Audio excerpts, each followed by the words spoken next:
When you're nervous about speaking English, you look around and see other people speaking English fluently and confidently and think to yourself, this is impossible. It's impossible for me to speak English like that. Now, this is about to change right after this video, where I'll be sharing with you this one tool that once you access this tool that is readily available to you at any given moment of your life. And this is a tool you used to use a lot back in the days when you were learning to walk, when you were climbing up everything in the playground, and when you were struggling to speak, you were making mistakes when you were learning your first language. And this is the tool you used to get better and better and better at speaking your first language.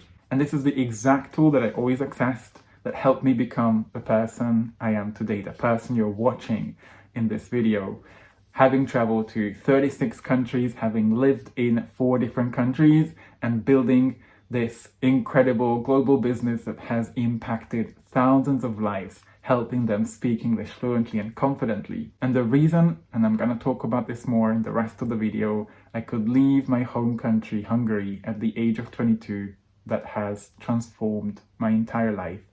And this tool is taking courage. Hey English learner, welcome or welcome back to this channel. My name is Chubby. I'm an English fluency, learning and language anxiety coach, and this is a channel for serious English learners who want to learn how to make vocabulary more memorable and how to speak English more freely, comfortably and confidently with the help of listening and spoken interaction. And if these are topics you're interested in and you haven't subscribed yet, make sure you hit that subscribe button and the notification bell so you can get weekly updates on everything I share here about listening, fluency, speaking, confidence and vocabulary. This is going to be more of a personal video where I'll be sharing with you how taking courage was an incredible game changer in so many aspects of my life. My mission here on social media isn't just to talk about my business and how my programs help my students speak English fluently and confidently, but also to inspire and encourage other people with my own stories and my own journey of learning to speak English fluently and confidently. And if you'd like to be even more inspired, I put everything down into a book that I call 5 Steps to Confidence in Speaking English. And if you haven't got it yet, make sure you check the description below and download through the first link. Now, this is coming from someone who used to be extremely shy, and I talk about this in some of my other videos and on my TikTok as well, how people kept making fun of me and how I lost all my confidence in high school, but then eventually learned to gain it back, and that helped me speak English confidently too. But then I was brought up in Hungary, which is a relatively poor country in Europe. Everybody keeps comparing our country to countries in the West, like France, the UK, or the Netherlands. So we are brought up thinking that we are less than our Western European friends, and that kind of puts a whole pressure on the whole society with this generational trauma around having low self-esteem. Now, add being brought up by an incredibly anxious mother as well, and you can kind of imagine the cocktail that I got back in my childhood. I've always been an avid learner. I love learning. I do believe in lifelong learning. This is also part of the reason I became a coach, so I can facilitate learning. I can help my adult students reach their fluency and confidence as quickly as humanly possible. And my parents saw this. My parents saw the opportunity, so they invested all their effort, all their time. I remember them working extra shifts or Saturdays so that they have enough money to support my sister and me with our education.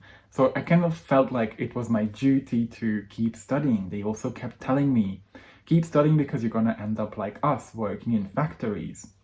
So I built my entire personality around being a good student. But many times being a good student means you're going to have difficulty and struggle with skills like physical education, doing sports like playing football or speaking English. People in my family, people in my class knew that I was smart. So when it came to speaking English, without much practice, I was obviously struggling. It took me time to put my words together, and I was hesitating, freezing up in front of other people. I kept forgetting words all the time, and I didn't want to reveal to other people that I was struggling. When you're nervous about speaking English, sometimes you have bodily symptoms like sweaty palms or a shaking voice. So I had my own struggles with my own confidence until one summer where everything changed about my fluency and my confidence, and I share more about this in this video. I took courage and dedicated my entire summer to learning to listen to English so much better, and I'm so glad I did it. I was so frustrated about not being able to understand everything that I was listening to when I was listening to a conversation or I was watching a movie without subtitles. And I told myself, let's cut the bullshit and focus on listening. So I spent my time watching the news 3 times a day, and then spent a bit of time watching movies as well, trying to switch off the subtitles for as long as I could. So I really trained my ears to understand spoken English, even though I had the temptation to switch the subtitles back on every 2 minutes or so. But I kept going, I kept leaning into that frustration, and I'm so glad I did it. Because training my listening skills, and this is what I always talk to you about, how prioritizing your listening skills will eventually be a game changer in your entire learning journey, allowed me to speak English more naturally, make much fewer mistakes, have a clear pronunciation, and understand fast English speakers as well. And as a result of all of this, I gained much more confidence, and this is also where the concepts of my fluency program, the Proficiency Fortress, were born, that helps people with a more listening and conversation-based method to teach them how to speak English more fluently and naturally. Then with all that listening skill, I had to gain confidence in speaking English in front of other people. I got sick of my own negative thinking. I was criticizing everything about my country. I found every single thing to criticize about other people, not realizing that when I was criticizing other people, I was also criticizing myself. I took courage and I looked for every waking opportunity to speak English with other people. I was lucky enough because the major I was doing was taught in English, so I could use English while I was studying at university, but I also found every opportunity I could to have conversations with international students who came to study in Budapest, or they were doing a project there, took some conversation courses and pronunciation classes, and then found every reason to travel abroad and just use English outside of Hungary as well. So I visited Madrid, we went to places like London with my friends, and then eventually in Croatia. The next big thing, probably the biggest, most serious decision I ever had to make, was leaving my country. I knew I could have a better life after my graduation. I knew that if I'd stayed in Hungary, I would have earned barely enough money to support myself, maybe a bit to save, but that would take a long time to save up for a car or a house or something. And I just couldn't stand this narrow-minded society that was living in like the 19th century. So I did make this incredibly important decision that has transformed my entire life, moving to the UK at the age of 22. The 24th of July 2012. It's almost been 11 years, but I clearly remember that day. I packed my suitcase. It was a really small suitcase, enough for 10 kilograms, 500 pounds worth of money. And it was the first day in my life I ever saw my dad crying, being really worried about what's gonna happen to me. I was worried too. I didn't know where I was going. I'd been to London, but only as a tourist. I didn't have any friends over there, and I had no idea how I'm gonna eventually be a teacher there and build a whole new life in a whole new country. But that one courageous moment of stepping onto that plane has transformed my entire life. Living in London allowed me to open my mind to other perspectives, which helped me to deal with my anxiety, worry much less about things that aren't that important.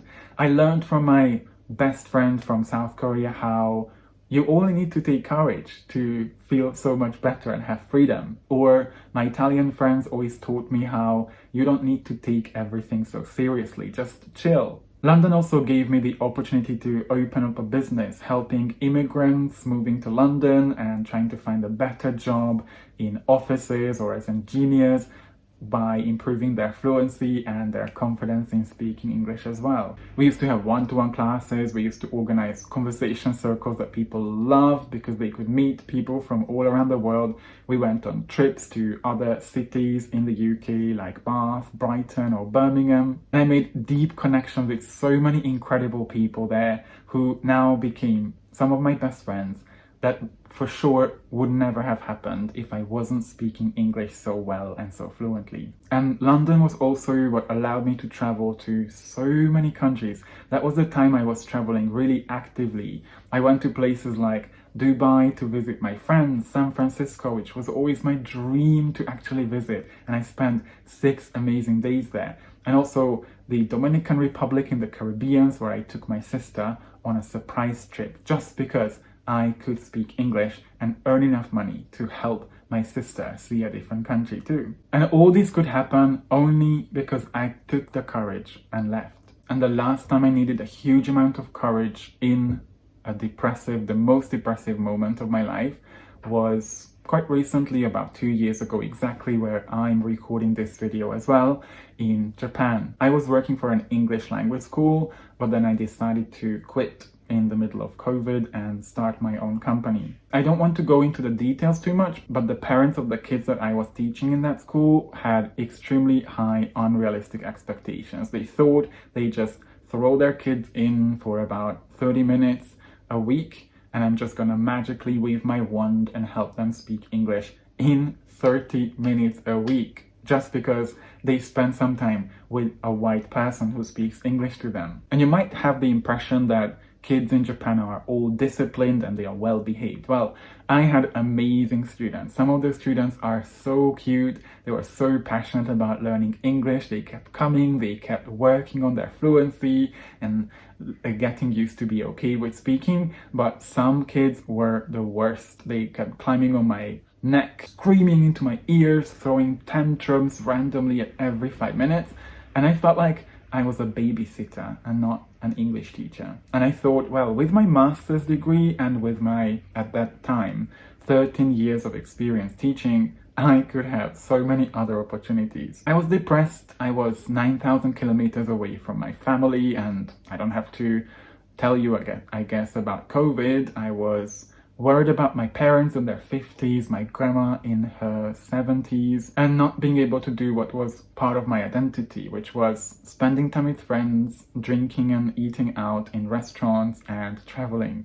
So I said to myself, I'm a qualified English teacher. I have a master's degree in teaching English, and I've had more than a decade's experience helping adults speaking English fluently and confidently. What the am I doing in a language school in the countryside of Japan teaching kids? So I made the bold decision to quit. I was forced to stay for another 6 months because my manager was incapable of finding a replacement for me.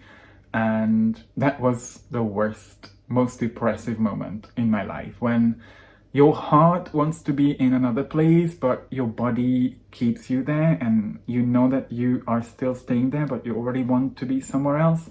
The worst. It was a bold decision because at that time, in the spring of 2021, in the middle of COVID in Japan, starting a new business, not knowing what's gonna happen, wasn't the safest move. I had no idea how many students I could get. At that time, I was only using Instagram. I just started my YouTube channel from my Tokyo flat when I moved from the countryside after quitting my job. YouTube was about slow growth anyway, but still, I made the decision to take courage and start building my own business. And look what happened. I built an incredible English learning community, a safe space for people from all around the world, for adults who have their own confidence issues and insecurities.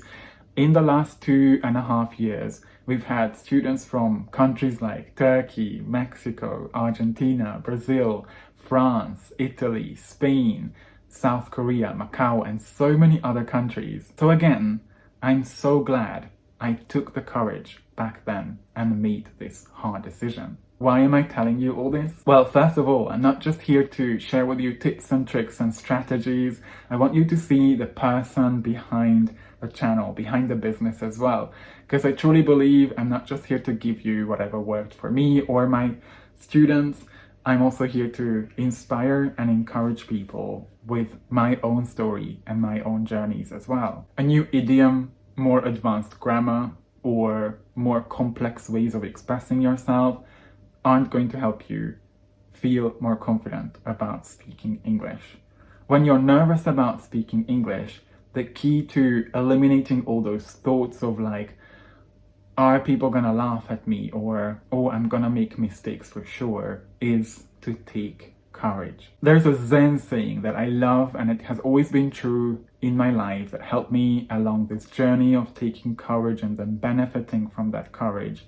Leap and the net will appear. Meaning, step out there, take that risk, don't think about what's going to happen in the future. Your brain is going to do its best to predict what's going to happen, but you don't know what's going to happen there. When you make that bold decision, when you take courage, leap into the unknown, you are going to eventually figure it out. The antidote to the times when you're nervous about speaking English is courage. Courage is something you have access to, you can choose to take in any given moment of your life.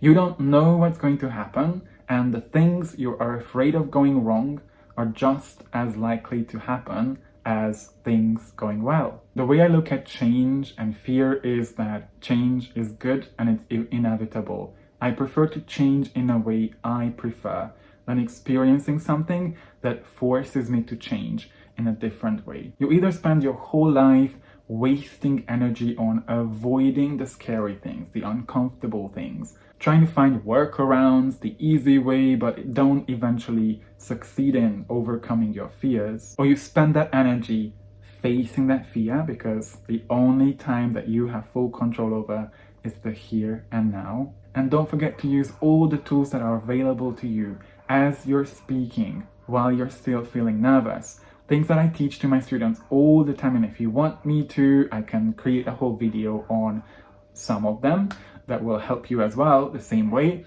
Things like breath work, mindfulness, meditation, visualization, so you gradually get comfortable with the uncomfortable. Just like I keep saying thanks to 22-year-old Chubby for taking that hard decision, leaving my parents and building a whole new life that then allowed me to be a whole different person, build a business, travel the world, and become a confident 21st century citizen. And I'm saying thanks to 31-year-old Chubby for leaving his toxic job and allowing himself to build his own business that has now impacted so many people's life, their fluency and their confidence. I know it sounds complicated, but it isn't. It is simple. You just need to take courage, and your future self will be forever grateful and thankful for the bold moves you take to build a better, brighter, and richer future for yourself.